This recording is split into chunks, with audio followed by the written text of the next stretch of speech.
Welcome to the Ghostlight series from the Wilson Center at Cape Fear Community College. The performing arts have the power like no other to build and bring communities together. We at the Wilson Center are committed more than ever to our mission. We also feel it is important to support our regional artists who have already been hurt by this crisis. Every day, until further notice, we will feature a performing artist from the service area of Cape Fear Community College, New Hanover and Pender counties. We invite you to enjoy the talent of our performers and to be as generous as you are able. You may donate using the link that you see by this video, and every week, the Arts Council of Wilmington and New Hanover County will share those funds evenly among the performers. I would like to thank our partners in this project, Rhonda Bellamy with the Arts Council of Wilmington and New Hanover County, and Kurt Wilson with WHQR Public Media.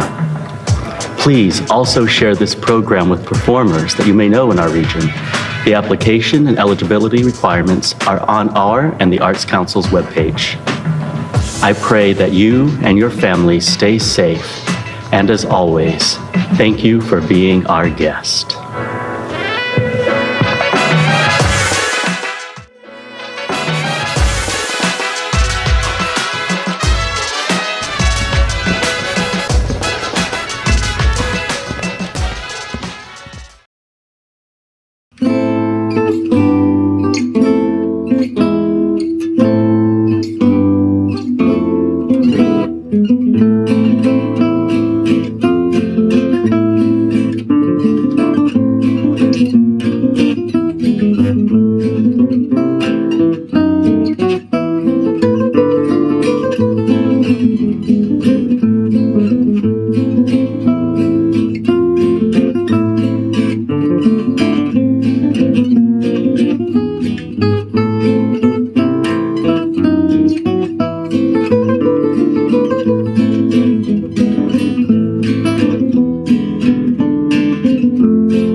This next one is entitled Don't Lose That Joyful Heart.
Hey, Miss Pittman. I'm fine. Hey, Tony. Oh, Robin, what's up? Oh, I'm just walking around downtown Wilmington seeing all that's not going on. Speaking of which, I know that, obviously we're not having the Azalea Festival, but is it true that your house was going to be part of the home tours this year? Yeah, it was on the Historic Wilmington Foundation tour. But, I was just thinking, it's just like living in London in the 17th century. The plague comes and the theaters shut down. But you know what? What's that? I was also thinking, on the city seal, it says persevere. And that's exactly what we're going to do. Well, listen, I got this idea. While I'm here, I got some time. Do you mind if I maybe come in, take some shots, and show people what they missed? Oh, sure, that would be fun. This is a fascinating house. It's the oldest house in the block. It's built about 1838. It's really cool. A lot of people lived here. So I tell you what, you go on in, and I'll finish watering the plants. Great. Okay.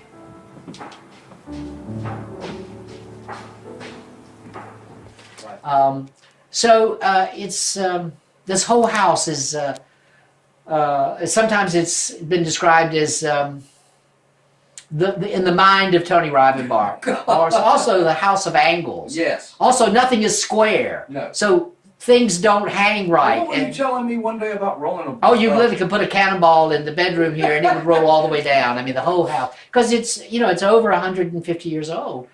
And then, of course, it's called the Major Riley House. Elizabeth Stone owned the house. I bought it from her in '86. And she is the one who named it the Major Riley House.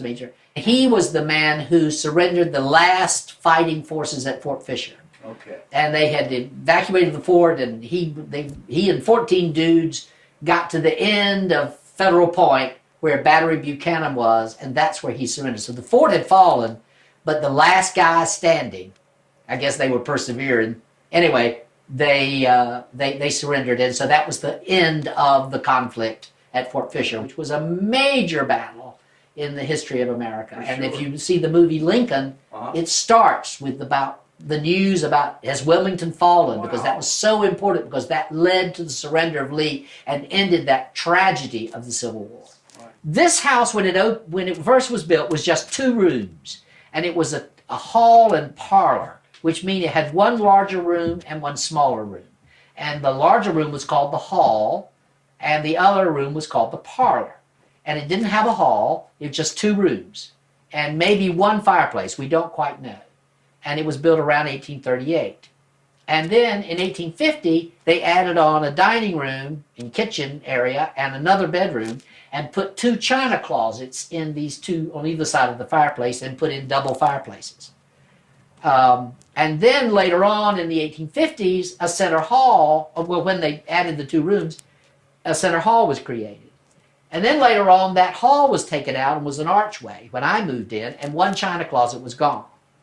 And then I removed the other china closet, and then I put the hall back in, but I made an archway. So the house is not a restoration. This is not a period house. This continues to be caught in the act of becoming. In here, this is the 1850 edition bedroom. And there was a door that went from there to the front bedroom. And then there was a door here that went to the back porch. And then I added on a bathroom, and then I changed that bathroom, and I added on a walk-in closet and a laundry room and whatever. Okay. So this is this room. Okay. And oh wow, you got a walk-in shower? Oh well, yeah. You can get a wheelchair in there. I'm planning ahead. Okay. And then these 2 chairs in the dining table. I saw a production about Shakespeare play at the, I can't remember, the Brown Coat. And I thought the chairs were great, and I found that they borrowed them from Michael Moore, so I went and bought them. So they're great chairs to use on a Shakespearean play. Oh, I'm sorry, I was pointing at the pink chairs. Oh, the pink chairs, no, were not bought at Michael Moore's. They were a gift from James Bowling. No, not James Bowling. No, Bruce Blanca. No, Bruce Blanca. Right. Right, that's right. I get things confused. And here we have, I couldn't find a sectional that I like, so I created my own. So here is an 1840s sectional. This sofa probably was not a domestic. It was probably in a public building. It's a very massive. I mean, you could put a cannon on this thing and sail it across the Cape Fear River and sink the battleship. That's how. This thing took 6 people to get it out of Shane Fernando's attic. This room actually was a building, a separate building somewhere that was moved here in 1850 and added on to this house.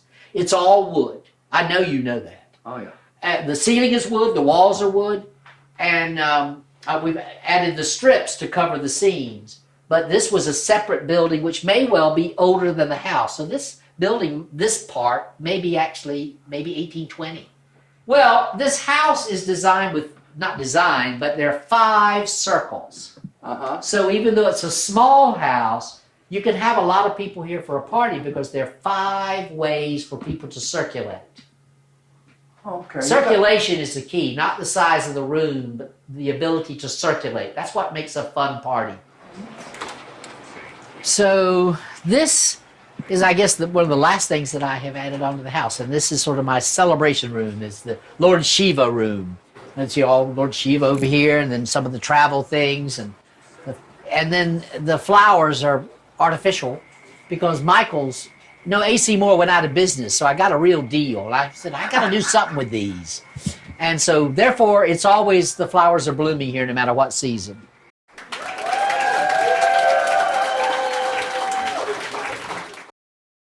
I wanted to write a romantic stride piece, something a little jazzier than the ragtime I typically compose. The result was this one I'm about to play here, the Dandelion Glide, written in 2016 for Lindsay Lake.